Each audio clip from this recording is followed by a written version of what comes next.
Welcome back to the Lightkeepers Podcast, an exclusive production of A Guiding Light, our nonprofit charity dedicated to the idea that knowledge is power and good information leads to a better life. I'm Clayton Vandiver, your Lightkeeper, with my co-host, as always, Charlene, our licensed clinical social worker certified in the state of Florida. This show is dedicated to everyone who wants to get the most quality out of life that they can. Join us for the conversation this week, Part 2 of The Odd Couple, when the family members just can't quite agree on their plan of action. And so much more on this week's edition of the Lightkeepers Podcast.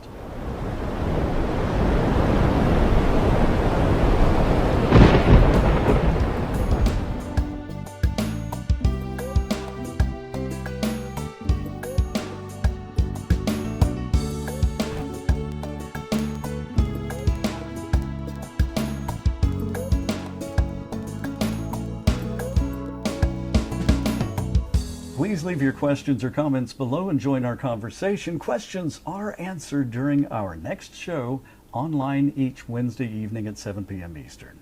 The Lightkeepers Podcast is an exclusive production of A Guiding Light Incorporated, and tonight it is a continuation. We're actually just continuing to tape this because it was so much. We wanted to squeeze a little bit more into that show last week that was getting too long, so we decided to just continue right on with the conversation and talk about a few of the things that we didn't quite have time to get into. Now, what was our show about last week, The Odd Couple? So The Odd Couple is, I was telling a story about a couple that I met with recently to talk about their advance directives. And one of them had decided without telling the other beforehand that they had opted for a do not resuscitate order. They no longer wanted to be resuscitated if their heart stopped. And this was a surprise to the spouse. This was a surprise to the spouse. Okay. Because it might have been a recent change of heart, a change of mind, inspired by recent medical events in their family. So Change of heart, literally. That can happen. Well, so the one question that I didn't ask in the last show, and should have, good follow-up question, so what do you do then as a counselor? If they don't agree, they don't have a way to figure this out. And I know at the time you mentioned that they had to step back and take a moment. And you even offered to call them back, I think, later. Yeah. And understand that when a professional counselor speaks with patients, sometimes it's shared little very generic details, or no details at all, very generic information about that call is shared with me, or I'm sure with other spouses, but no specific identifying information. That HIPAA protection, and I have to mention this right off the bat, that HIPAA protection is crucial. It's not only legal, it's critical to the counselor-patient relationship, that none of their information, it's not going to be shared on this show, and it's not going to be shared to me. But she did mention afterwards that she had to have them step back and sort of give them a moment to think about it, I guess. Correct. So sometimes as a therapist, the meeting can be difficult, not just for the people that are there for counseling, but for the therapist as well.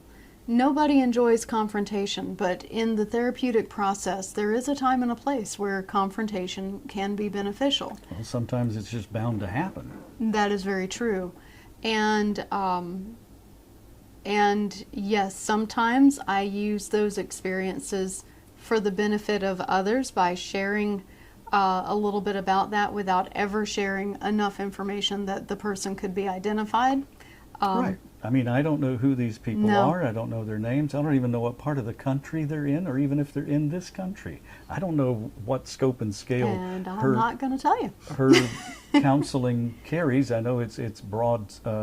It's a very broad scale and scope and geographic coverage. When you think about what we do, Yeah. We talk with people all the time, in person, over the phone, over the computer, and there's, I mean, it could be anybody, anytime, anywhere. It could be Right. a family member for all anybody knows. And I Because would God never knows know that. we've had these situations within our own families. Right. I would never know that. But the thing is sometimes the person that you depend on the most to carry out your wishes doesn't agree with them. Yeah. And when that happens, you have to have a very honest conversation, because guess what? If they're not going to carry out your wishes, it doesn't matter if that's mom, dad, wife, husband, brother, sister, niece, nephew, uncle, cousin, doesn't matter. If That's they're right. not going to carry out your wishes, they need to not be your medical power of attorney. Well, they have to be on the same page with you. And at the moment that you discovered that page, those were two different pages that And you were that's reading. a great way to put it. That's- If they're not on the same page, they need to not be on the paper. Oh, they need to not be reading that book. Yeah. Yeah. Not in the book. Then these were on two different pages. And as soon as you realized that, you had to step away from the book and say, let's give you guys a moment to think about this. Mm-hmm. Which was shared with me later, only as one of those generic, very general moments of my workday, that, this was really challenging and something unique that I haven't experienced before, I think is what you said. They came up to this question and they said, well, I'm sure this is what he wants too on his, because this is what I want on mine. And he says, no, actually, I'd like that different. And it is And I something thought- that I had encountered before, but Oh, okay. never without the other person knowing. This was the first time that it got sprung on the spouse in the moment, Okay. which I appreciated so much. It made for an interesting dynamic. It did. But, and the reason for sharing it later, not just, wow, I really had an interesting workday. It opened a conversation for us to have about, well, Absolutely.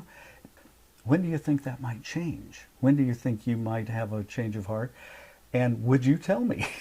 Well, Would you share with me ahead of time? it's important for I us think I to be would on have. the same page. Yeah, and I think I would have.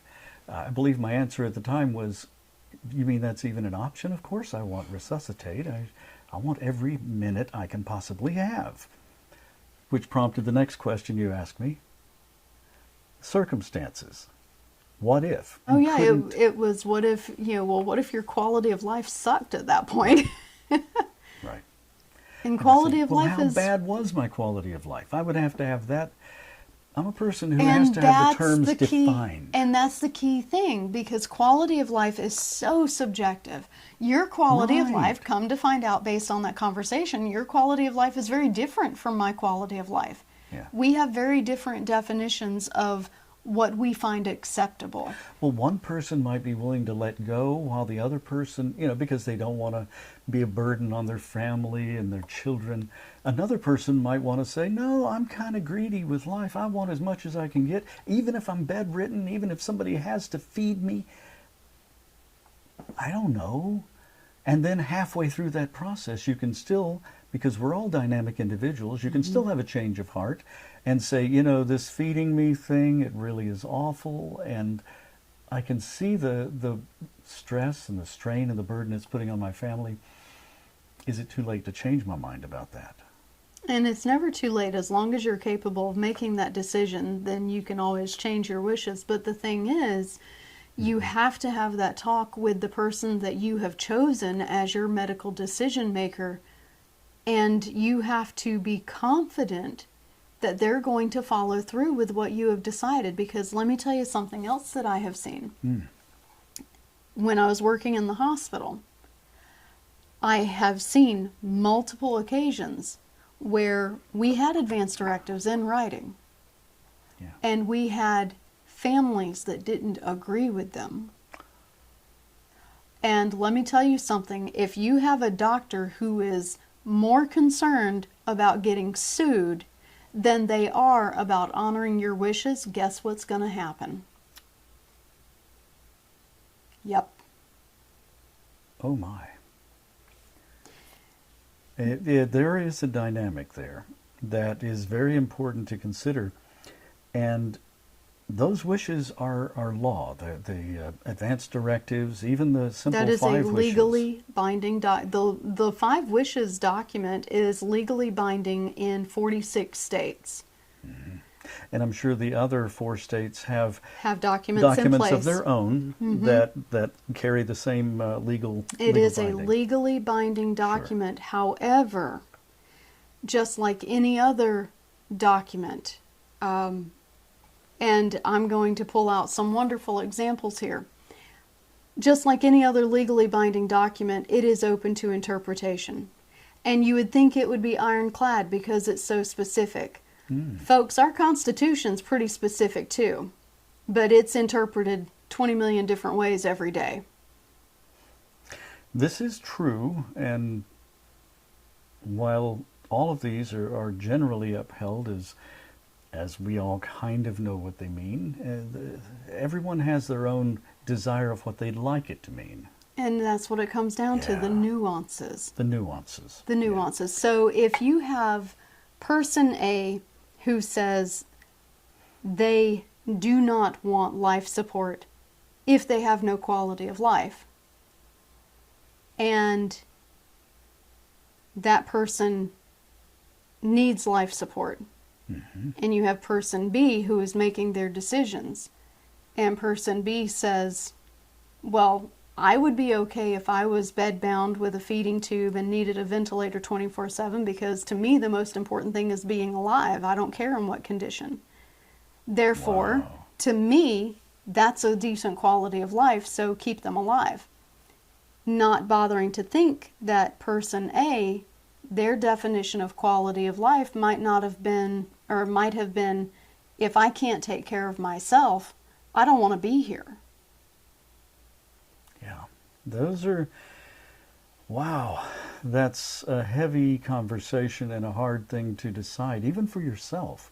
Because again, as we were saying a minute ago, the dynamics of it are your mind can change, your thoughts can change as life events happen. And as medical circumstances are experienced, it can make you revisit these thoughts and change how you feel about them. And perhaps even just opening that conversation with a loved one can alter your perspective by putting yourself in their shoes and realizing how your decision might affect them and their Ripple life. effects. And there's so much that goes into those decisions. There's not just the emotional aspect.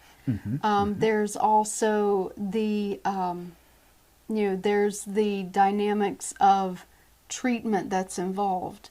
Right. You know, if you have someone who has cancer, for example, and they don't want treatment, they don't want to do the chemo, they don't want to do the radiation, they don't want to do any of that, then the first thing they're going to hear from people closest to them, I would bet money, because I've heard it said, why are you giving up? Why are you giving up? Yes. And cancer is not, that's a topic for another show we're going to have to do. That's a whole because show we can do about cancer is not a battle to be won. It's not a fight. And you hear that all the time. Oh, well, they lost their battle with cancer. They, lost their fight. We need to donate so they can keep fighting. Cancer is not a fight. It is no different than any other diagnosis that can affect the body, requires treatment. It's no different. But we have placed as a society that mindset that it is to be defeated. We have to defeat it. And unfortunately, the side effect of that mindset, there's a stigma associated with not treating it. Yeah. And it's a marketing. I was sort of smiling because, not because the topic isn't a serious one, but because as a communications professional, I know that the whole concept of the fight is a marketing tool. It's basically a tool to raise funds for awareness, to raise funds for defeating it. Because without that sort of verbiage, people don't get riled up and into the battle with you to help you fight something. Well, You know, it's just like finding a cure. That's a much milder form of saying, let's defeat it, let's beat it, let's fight this battle. It's the same as developing a cure for something, but those sort of semantics don't get people emotionally involved. Correct. So Now, that's a marketing now tool. to be clear, I'm not saying that people shouldn't donate because Oh, no. because Huge strides have we been made. need that research. We need. Absolutely. I learned the other day that, stepping off topic very briefly, but I learned the other day that there are some types of cancers now that 5 years ago were considered fatal. Oh, That yes. they're now controlling with a daily medication. You take a pill every day, and congratulations, your breast cancer is under control. That's right. It's and isn't that amazing. a wonderful thing? And those that's the doses- battle that's being won, is the battle to raise the funding, to do the research, and to Correct. be able to find The those research, solutions. the research needs to happen. It's happening. We do need better treatments and better early detection. I'm not disputing that. I am 1,000% behind that. Oh, absolutely. What I am disputing is the emotional baggage that is now being associated with people who have to factor in that treatment into their definition of quality of life. Right, right. And I want to, we have to bring this conversation to a close because, again, we've run out of time. It's good information. It's a good conversation to have with your loved ones. It's a good conversation to have with us, with your comments down below. Please do weigh in with your thoughts and suggestions for new topics. And before we go, because it's such a doggy downer of a subject, I have to leave you with a dad joke I heard today. Oh, no. A 1L Lama is a holy man in Tibet. A 2L Lama is a beast of burden. So what, I ask you, is a 3L Lama? I'm not even answering this. A 3L Lama is a really big fire in Boston. Of course, this is all a highly personal choice, and no conversations we have on the Lightkeepers podcast should ever take the place of your own medical care team or other professional advisor, who should always be consulted on the specific situational needs that you have. We all need good information to help make the most informed decisions and live life on our own terms. This conversation is to help you start thinking, because most people are not prepared at all. But some people are well prepared indeed from joining us right here on the Lightkeepers Podcast every Wednesday at 7 p.m. Eastern. The Lightkeepers Podcast is an exclusive production of Vanimation Studios and A Guiding Light, and is found on all audio RSS podcast feeds and also on YouTube. Visit the website at aguidinglight.org, or to make a tax-deductible contribution, please send your check to the address right here on the screen below me. We're so grateful for your support. Speaking of that, hit that like and subscribe button if you're on YouTube, and support us. It's free, so you'll catch every single episode. I'm Clayton Vandiver, your Lightkeeper. We'll see you and your llama next time.